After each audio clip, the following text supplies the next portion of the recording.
Let me start off by saying that I'm deeply grateful to Ambassador Negroponte for not reciting my bio, which gets longer and longer and proves only that I'm getting old and can't keep a job.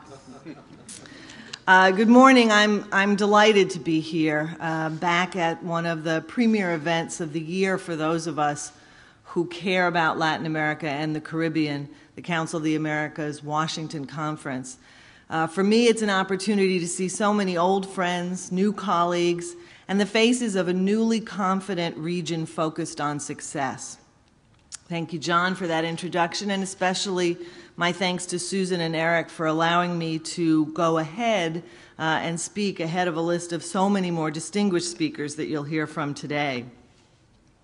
Later today, you will hear a great perspective on this hemisphere and our policy from Vice President Biden, who is a passionate advocate for this region.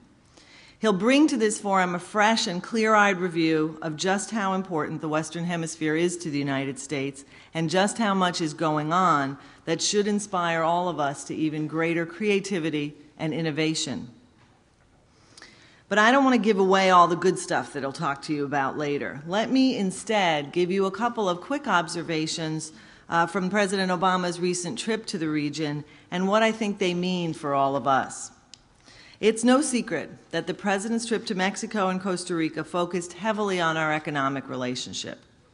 What was novel, it seems to me, is that when we were talking about trade, we were talking about what comes after our own trade agreements, whether it's the Trans-Pacific Partnership or the Transatlantic one just recently launched.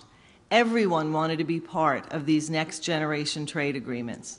When we turned to energy, which was a large part of the conversations, the focus was on diversification of energy supplies, new energy resources in the Americas, the economic viability and scaling up of renewable energy, and the imperative for regional regulatory environments.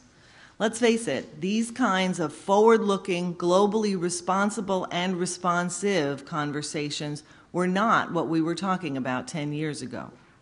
The desire to be responsive to all of our citizens' dream of a better life might have existed in the past, but the opportunity and the ability to actually bring it about is what was new. What I heard were 10 pragmatic leaders who didn't see cooperation as zero-sum and believed deeply, to paraphrase President Obama in Mexico City, that we are all rooting for each other's success as it means our success too. Even when the conversations turned to security, I heard leaders focusing on practical ways we can cooperate rather than accusations of blame. For years I've been asked whether violence born of transnational organizations in Mexico are spilling over into the United States. And for years I've pointed out that our law enforcement officials believe that Mexican drug cartels are active in over 250 cities in the United States.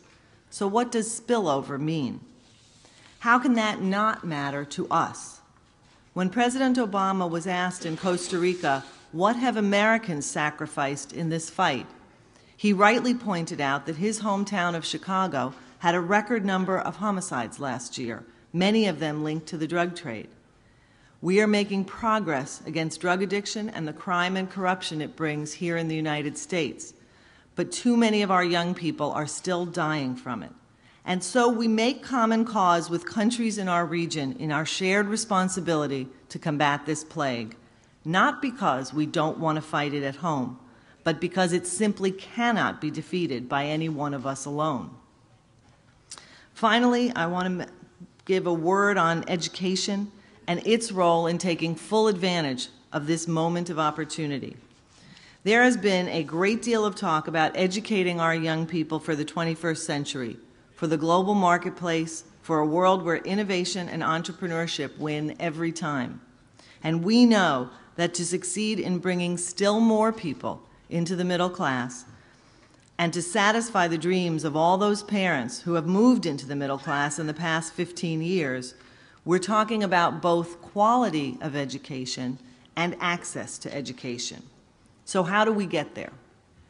The answer will look different in every country, but we all have to be pulling in the same direction. This is the reason President Obama launched the 100,000 Strong in the Americas Student Exchange Initiative 2 years ago. We see governments around the hemisphere beginning to invest in education for their young people, whether by sending them on student exchanges, by forgiving parts of their debt if they return home after an experience abroad, or creating new partnerships between universities and the private sector to expand education and high-tech resources. So today, I'd like to challenge each and every one of you in this room, and especially those representing the private sector. What skills do you look for in a new employee? What particular talent or educational background do you wish you saw more of in applicants as you grow your businesses in the hemisphere? For one company I recently spoke to, it was better public sector management. For another, it was health and well-being. I ask you today to help us get there. Think about contributing to our nonprofit partnership for 100,000 Strong in the Americas with Partners of the Americas and NAFSA to contribute in specific fields, in specific countries, wherever you'd like to invest in the promise of your future employees and your future customers. Even in this time of budget constraints, we convinced the U.S. Congress to join us in this endeavor. Surely you'd like to do as well as they did. I've picked just a couple of areas where I think we've already seen big changes in the region, but we're poised to see even more. And I look forward to the conversations today helping all of us better understand our role in being the change and delivering on the promises. Thank you so much.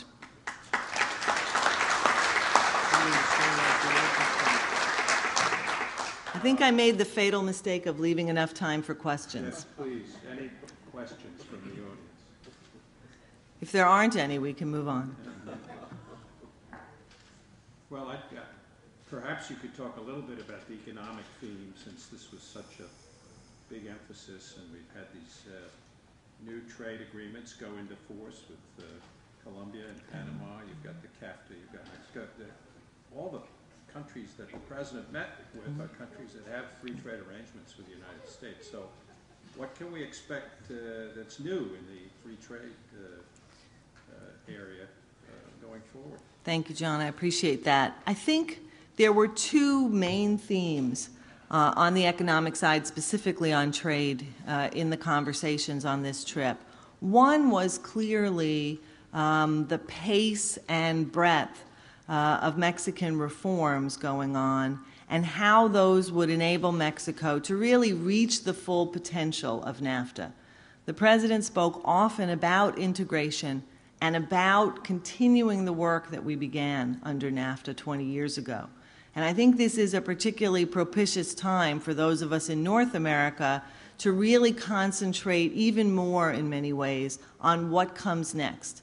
The notion of the integrated supply chain, we've all heard the stories about the automotive sector in particular, but it's true in so many other areas as well. The way in which things are now North American, both in their origin and in their ultimate market.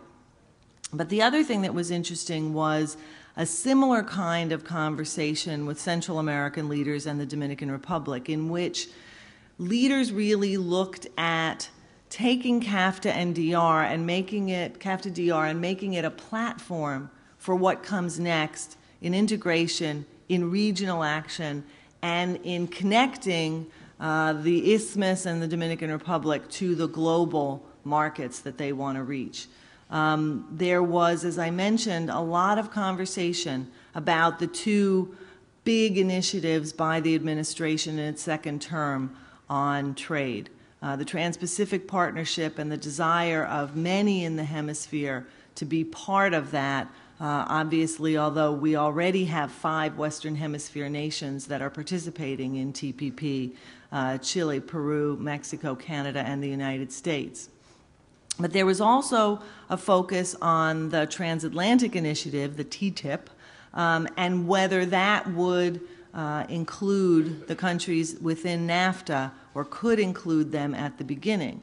And I think one of the main goals was to ensure that in moving ahead with that transatlantic dialogue, we not do anything that would disadvantage or hurt what we've built in NAFTA. And I think that the President was very clear on his goal of ensuring that would not be the case moving forward. So I think, one of the most interesting things that all of us know from our work every day in the hemisphere is that as we move beyond just the regional trade agreements, we look towards global engagement and engaging with new markets, sort of expanding the presence of the platform of this hemisphere into the wider global marketplace. And I think the administration's trade agenda gives us ample opportunity for that. And it was, I think, very, very satisfying for all of us to hear that our partners in this hemisphere are very much focused on how they can take that next step. What other measures do they need to take? Do we need to take? Can we work on together to ensure that we really are projecting globally the trade and the robust connections that we've made in this hemisphere over the last 20 years? Push the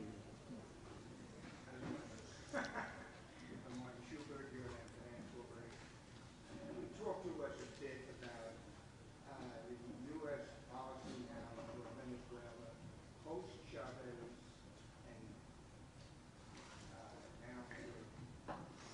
The question, if folks didn't hear it, was one about Venezuela and U.S. policy and what happens now going forward. I think that we've all seen in the results of the Venezuelan election and the closeness of that election, obviously deeply polarized Venezuelan society, one in which you have the population and the voting public roughly evenly split. And one of the most important things that we've emphasized over and over again is a process to try and bring reconciliation and dialogue to Venezuela, and most importantly, to ensure that the 49+% of Venezuelans, over 7 million people who voted for the opposition, feel like their voices have been heard. That's what I think all of us expect in democratic process. So we are not obviously talking about specifically, a winner, a loser, a preference in that score, but we're talking about democratic practices that need to be observed, that all of us signed up to under the Inter-American Democratic Charter, this hemisphere having been out front in committing to those processes and ensuring that people feel like they're part of the democratic process. There are lots of different ways to do that. But so far, we don't see that process of dialogue beginning.